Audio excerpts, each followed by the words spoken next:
Madame, Monsieur, bonjour et bienvenue sur RGDE Nouvelles. L'info sans détour, une analyse objective. Nous sommes le jeudi 16 octobre 2025. Dans un monde en constante mutation, notre mission reste la même, vous offrir une couverture rigoureuse et approfondie des enjeux qui façonnent Haïti et ses communautés. Nous sommes là pour décrypter les faits, analyser les dynamiques et vous donner les clés pour comprendre les défis et les espoirs qui animent le pays aujourd'hui. À ce premier segment, voici les grands titres de l'actualité aujourd'hui. Crise humanitaire record. L'Organisation internationale pour les migrations révèle que la violence des gangs a provoqué le déplacement de 1,4 million de personnes, un chiffre historique. Tension politique croissante. Le Conseil présidentiel de transition fait face à une triple pression. Des appels au dialogue, des propositions de réformes profondes et des demandes de démission suivies de manifestations. Réponse sécuritaire de l'État. Face à la crise, le gouvernement annonce un plan de renforcement des forces armées et reçoit un appui international tandis que la visite du chef de l'OEA se prépare. L'économie à l'arrêt. Le secteur de la construction tire la sonnette d'alarme, dénonçant un effondrement économique et institutionnel qui paralyse le pays. Commençons notre bulletin de nouvelles aujourd'hui par la crise humanitaire, un déplacement de population sans précédent. Allons voir des chiffres qui illustrent l'ampleur de la tragédie humaine provoquée par la violence des gangs. En s'appuyant sur des données internationales crédibles, le tableau qui se dessine est celui d'une crise de déplacement sans précédent. Le dernier rapport de l'Organisation internationale pour les migrations, OIM, est sans appel. Entre 2023 et 2025, la violence a contraint 1,4 million de personnes à fuir leur foyer. Un chiffre record qui représente une augmentation alarmante de 36% par rapport à la fin de l'année 2024. Le coût humain est également effroyable, avec plus de 3000 morts recensés rien qu'entre janvier et juin 2025.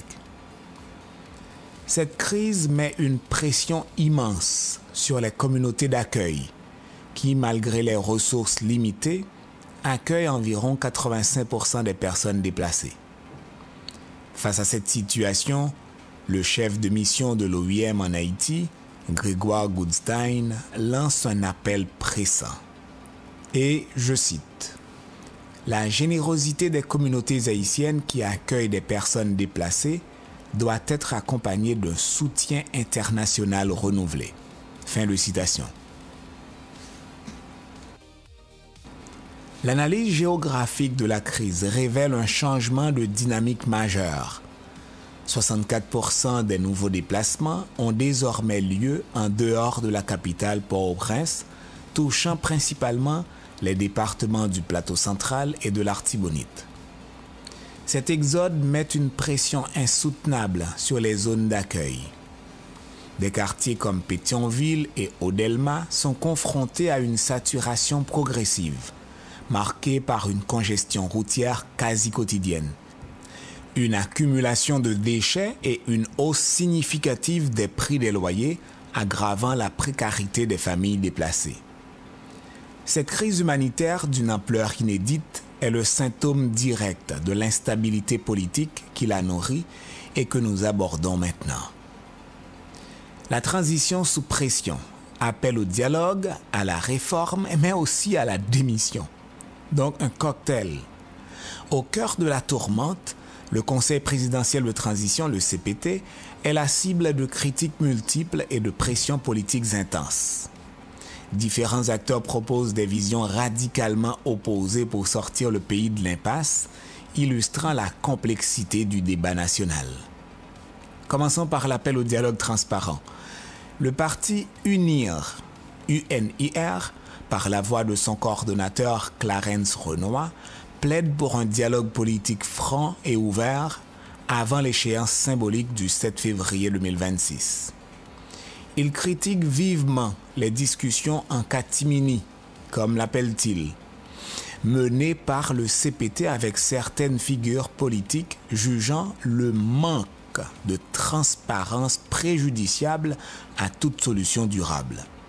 Sa position est claire. Je cite, « On ne peut pas préparer l'avenir du pays dans le secret de petits salons politiques. » Fin de citation. La proposition de réforme structurelle. Si de son côté UNIR demande la transparence, le dialogue dans la transparence, mais la coalition COPOS Haïti, COPPOS Haïti, avance une proposition ambitieuse intitulée « Vers une transition réformée ». Donc, ce plan appelle à une refonte en profondeur des institutions de transition. Parmi ces recommandations clés, on note la réduction de la taille du CPT pour une gouvernance plus efficace, une révision ciblée de la Constitution et la tenue d'élections libres d'ici février 2026. La contestation radicale. À l'autre extrémité du spectre politique, le mouvement Conviction pour Changement, dirigé par Maître Caleb Jean-Baptiste, adopte une ligne dure. Il réclame purement et simplement la démission et l'arrestation des membres du CPT, les accusant d'inaction, de mauvaise gouvernance et de passivité face à l'insécurité grandissante. Pour appuyer ces revendications, le mouvement a organisé hier un sit-in devant la villa d'accueil, qui abrite la primature, rassemblement qui a été rapidement dispersé par des agents du corps d'intervention et de maintien de l'ordre CIMO. Face à cette vague de critiques, le gouvernement tente de montrer des signes d'action, notamment sur le front sécuritaire. C'est ainsi que nous abordons la réponse de l'État entre renforcement militaire et diplomatie. En réponse à une crise sécuritaire qui paralyse le pays, les autorités haïtiennes, épaulées par la communauté internationale, déploient une stratégie à double volet. Un renforcement significatif de leurs capacités militaires et une offensive diplomatique pour accélérer l'aide extérieure. Le ministre de la Défense, Jean-Michel Moïse, a annoncé un plan ambitieux de relance des forces armées d'Haïti FADH. Les principales mesures incluent budget, équipement, formation, infrastructure. Qu'entend-il par budget? Une enveloppe de 7,4 milliards de gourdes est allouée sur une période de 6 mois. Équipement, le plan prévoit l'acquisition de véhicules tactiques blindés. Donc, 25 véhicules ont déjà été livrés au FADH par le ministère, tandis que les États-Unis ont annoncé la livraison de 20 blindés pour appuyer la police nationale d'Haïti et la force de répression des gangs. Formation, un contingent de 700 recrues haïtiennes bénéficiera d'un programme de formation au Mexique, donc de futurs militaires. On est dans les forces armées d'Haïti. Infrastructure, de nouvelles bases militaires seront construites à travers le pays et un garage a été mis en place à la base de Vertières pour assurer l'entretien des équipements. Sur le plan diplomatique, le gouvernement appelle à une accélération du déploiement de la force de répression des gangs, FRG, autorisée par les Nations Unies. Dans ce contexte, une visite du secrétaire général de l'Organisation des États américains, OEA, Albert Ramdin, est attendue à la fin du mois pour discuter de ce déploiement. Cette démarche est cependant perçue par certains opposants comme une forme d'ingérence dans les affaires internes du pays. Enfin, dans un geste symbolique fort, le gouvernement a décidé de tenir désormais tous les conseils des ministres au Palais national.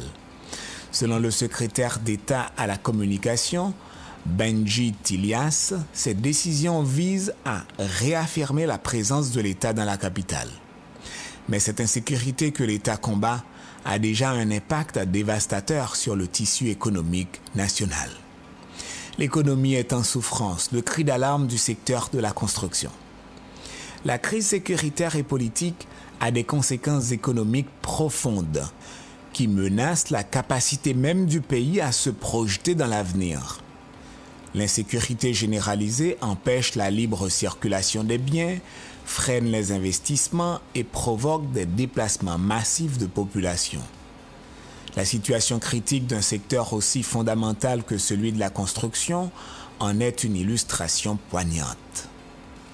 Le Collège national des ingénieurs et architectes d'Haïti, CNIA, a lancé une alerte solennelle concernant ce qu'il qualifie de « mort progressive du secteur de la construction ».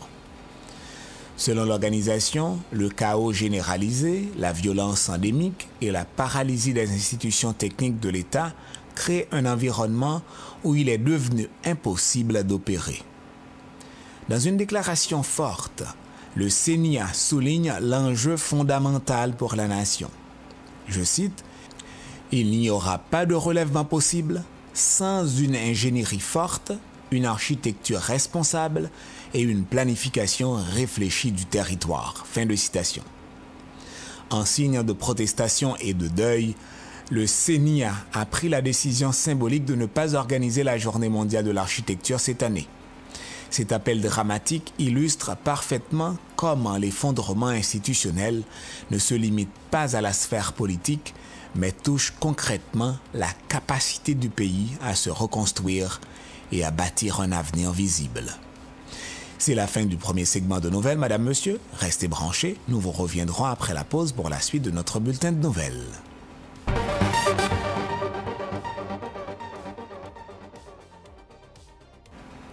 Madame, Monsieur, merci de votre fidélité à RGDE Nouvelles, l'info sans détour et une analyse objective.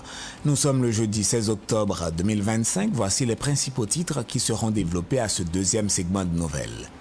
L'effondrement industriel. L'entreprise historique Haïti Metal ferme définitivement ses portes après 75 ans, victime de la violence. Tension sociale maximale, le parc industriel Codévi paralysé par une grève menaçant des milliers d'emplois malgré l'intervention du gouvernement. La santé sous état de siège, Médecins sans frontières contraint de fermer un centre d'urgence à Port-au-Prince tout en relançant une maternité vitale en zone de gang.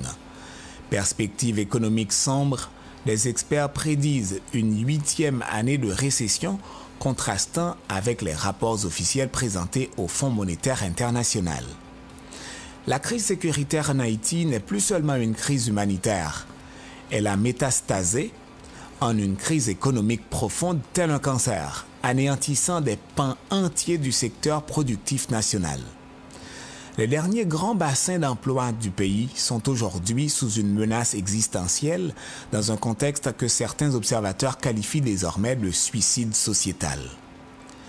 Un symbole tragique de cette décomposition nous vient du monde industriel. L'entreprise Haïti Metal SA, un pilier de l'économie haïtienne, a annoncé sa fermeture définitive après 75 ans d'activité.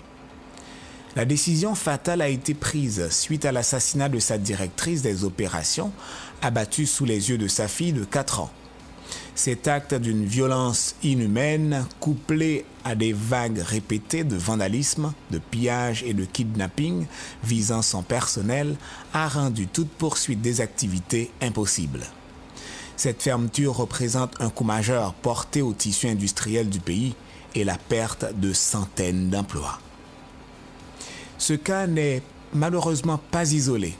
À Ouanaminthe, un autre pilier de l'économie est paralysé, non par une menace extérieure, mais par une crise de confiance interne.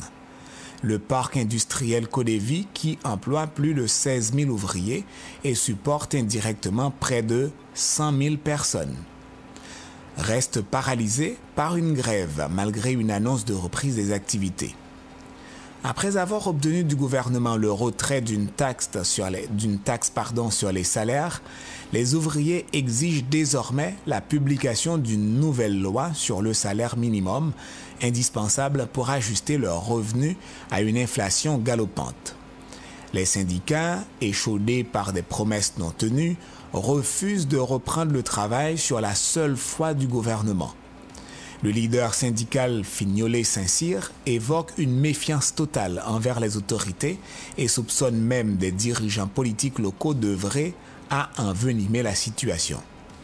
Cette crise interne survient au pire moment, alors que le secteur textile est déjà sous forte pression en raison des incertitudes sur le renouvellement des lois commerciales américaines HOPE-HELP. Cette double crise à la fois sécuritaire et sociale frappe de plein fouet les services les plus essentiels, à commencer par le système de santé. Sur le front sanitaire, Madame, Monsieur, les organisations humanitaires sont confrontées à un dilemme tragique, contraintes de prendre des décisions déchirantes. Médecins sans frontières, MSF, a annoncé la fermeture définitive de son centre d'urgence à Turgeot, au cœur de Port-au-Prince, à compter du 1er novembre.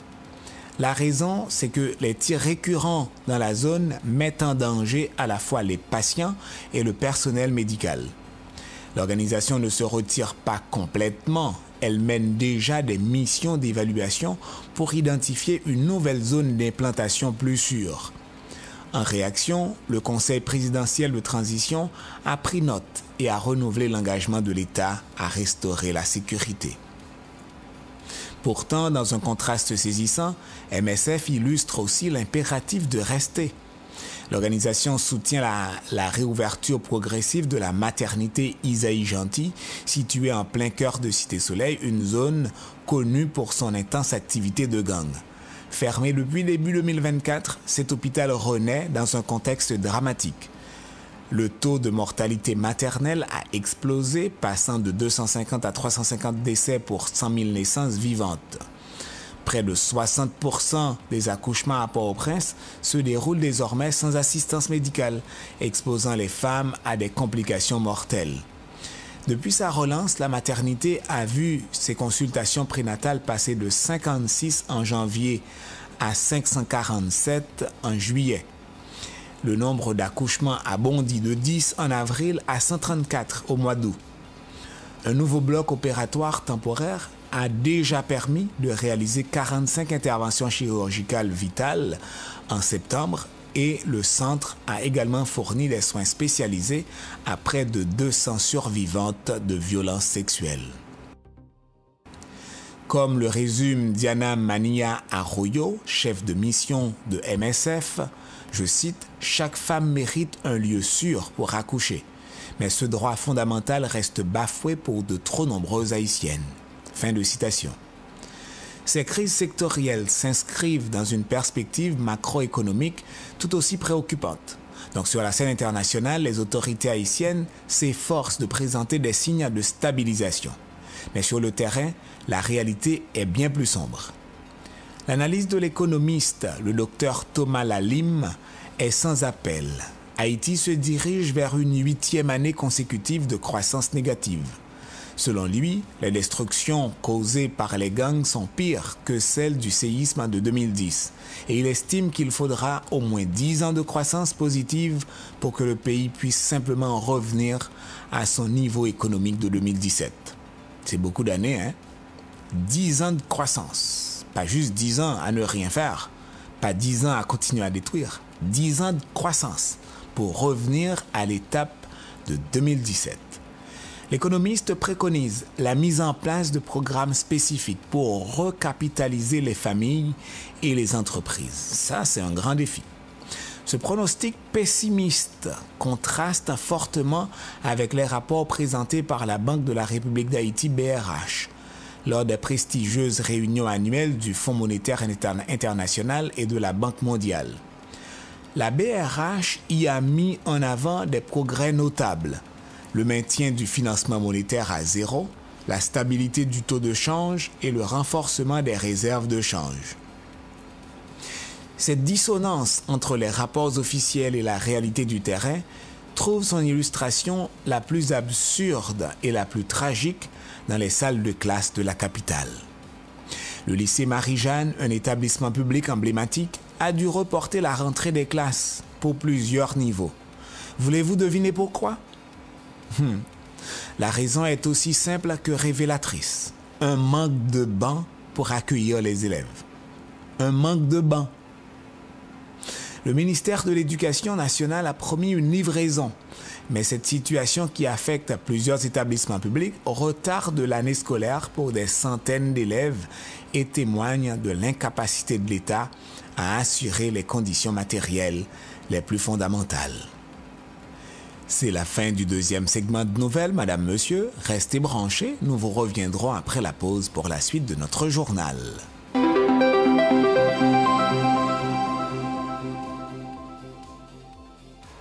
Madame, Monsieur, merci d'être resté jusqu'à présent avec nous.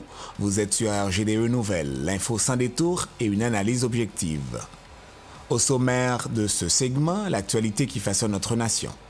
Des hommages poignants aux décisions diplomatiques qui nous affectent, en passant par les défis de notre quotidien et les succès qui nous rendent fiers. Nous couvrons les événements marquants de ces dernières heures sur la scène locale comme internationale. Voici les grands titres. Le deuil du monde médiatique.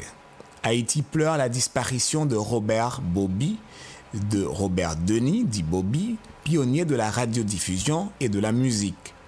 Le gouvernement et les associations de journalistes lui rendent un vibrant hommage. Durcissement des politiques migratoires. Washington impose une amende de 5 000 $ aux migrants sans papier, tandis que la République dominicaine restreint l'accès à son territoire pour les détenteurs de visa Schengen à entrée unique. Le chaos urbain à Port-au-Prince, l'absence de signalisation paralyse la capitale, provoquant désordre et accidents. La population et les acteurs économiques tirent la sonnette d'alarme. La culture haïtienne à l'honneur, l'écrivain Louis-Philippe d'Alembert reçoit une prestigieuse distinction littéraire à Monaco. Drame et défis sanitaires, un couple est emporté par les eaux à Ouanaminthe et une épidémie de rage fait plusieurs victimes à Montrouge. Nous ouvrons ce segment avec une triste nouvelle pour le monde de la culture et des médias. Le paysage médiatique, culturel et musical haïtien est en deuil. La nouvelle du décès de Robert Denis a provoqué une véritable onde de choc, tant son influence a été profonde et durable. Connu de tous sous le nom de Bobby, il était un visionnaire qui a façonné le son et l'image de plusieurs générations. Robert Denis nous a quittés ce mardi 14 octobre 2025 à l'âge de 79 ans. Son héritage est immense, marqué par des contributions inestimables dans de multiples domaines. Fondateur visionnaire, il est à l'origine du légendaire studio Audiothèque qui a modernisé la musique haïtienne et de la chaîne de télévision Télémax. Figure médiatique, il a également fondé et dirigé Canal Bleu et a présidé avec conviction l'Association nationale des médias haïtiens ANMH, où il a œuvré pour le renforcement du secteur. Artisan de la musique haïtienne, salué par le gouvernement comme un ingénieur de son visionnaire, son talent a permis de façonner l'identité musicale d'artistes majeurs, Dancy de Rose à Coupé Cloué, faisant de son studio un lieu de fraternité pour les plus grands noms de notre scène. Défenseur de la presse, l'Association des journalistes haïtiens, AJH, salue en lui un homme de conviction qui a mené un combat sans relâche pour une presse libre et œuvré pour la standardisation de la profession. Les hommages officiels se sont multipliés. Le Premier ministre Alex Didier Fils-Aimé a salué la mémoire d'un homme généreux et profondément attaché à la culture et aux médias de son pays. Le CONATEL a salué une figure emblématique, tandis que la JH a rendu hommage à l'un des piliers du paysage médiatique haïtien. Cette vie de service n'a pas été sans épreuve. En avril 2023, Robert Denis avait été victime de l'insécurité grandissante, endurant un enlèvement avant d'être libéré. Cette perte pour la culture haïtienne survient dans un contexte national complexe, où les décisions internationales pèsent lourdement sur le quotidien de nos concitoyens.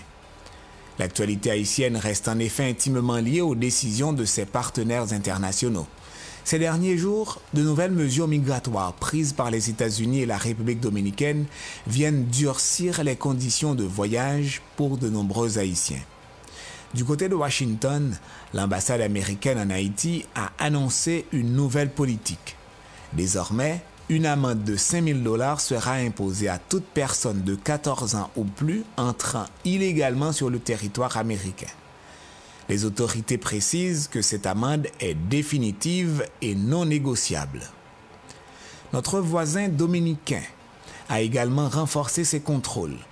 Selon une note du consulat d'Haïti à Dajabon, les autorités migratoires n'autorisent plus l'entrée sur leur territoire aux ressortissants haïtiens munis d'un visa Schengen de transit à entrée unique. Pour entrer ou transiter par le territoire dominicain, les voyageurs haïtiens doivent désormais présenter l'un des 3 documents suivants: un sauf-conduit ou un visa Schengen à entrée multiple, ou bien un visa valide des États-Unis ou du Canada. Sur le plan diplomatique, Haïti s'apprête à recevoir une visite de haut niveau. Albert Ramdin, le secrétaire général adjoint de l'Organisation des États américains, est attendu à la fin du mois d'octobre.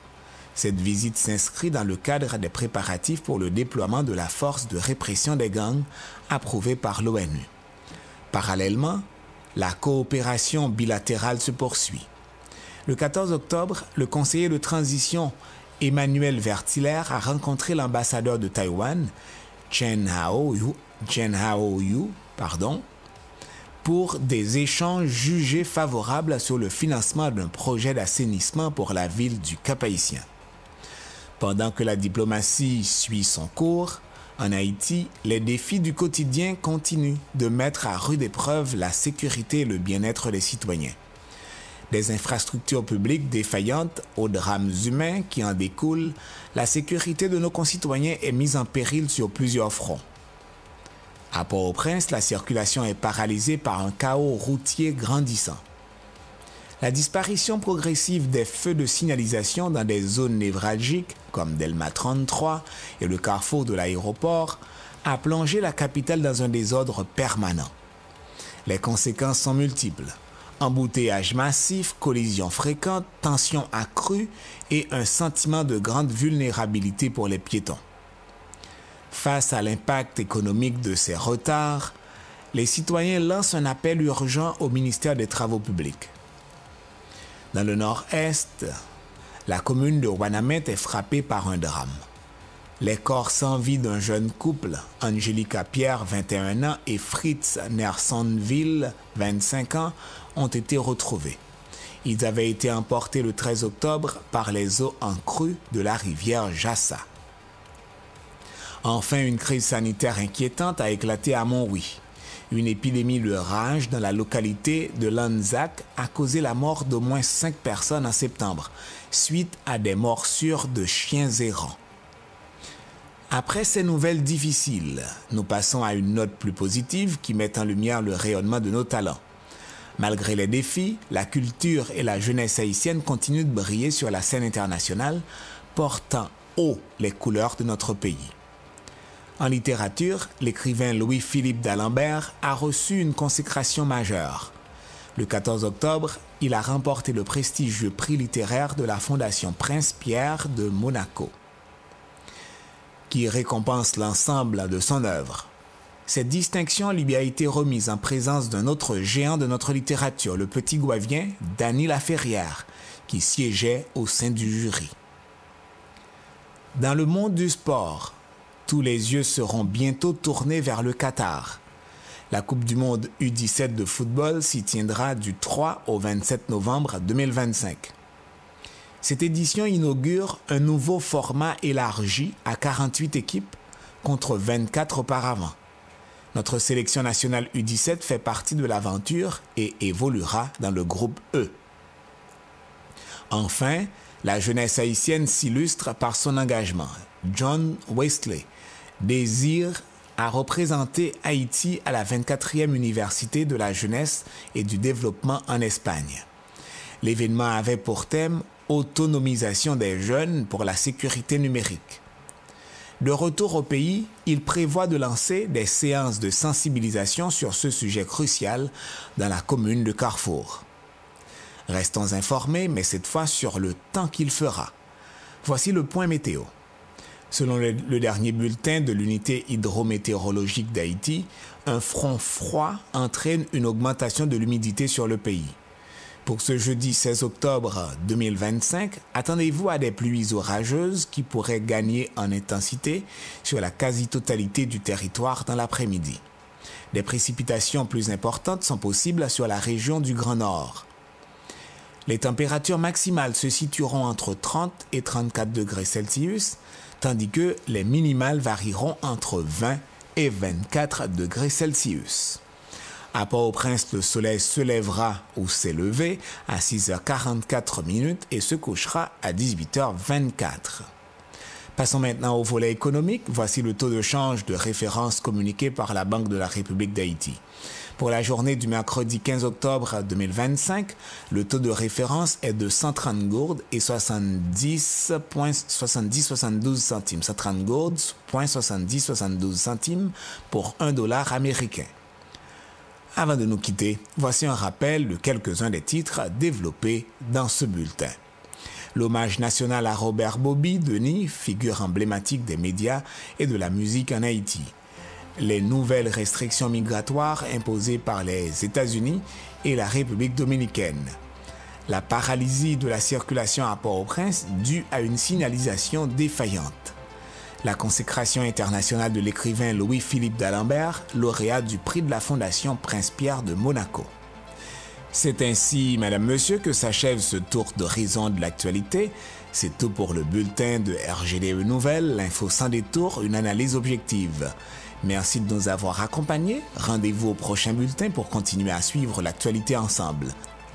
N'oubliez pas d'aimer, de vous abonner et de partager pour soutenir notre mission, bâtir un pont d'information entre Haïti et sa diaspora.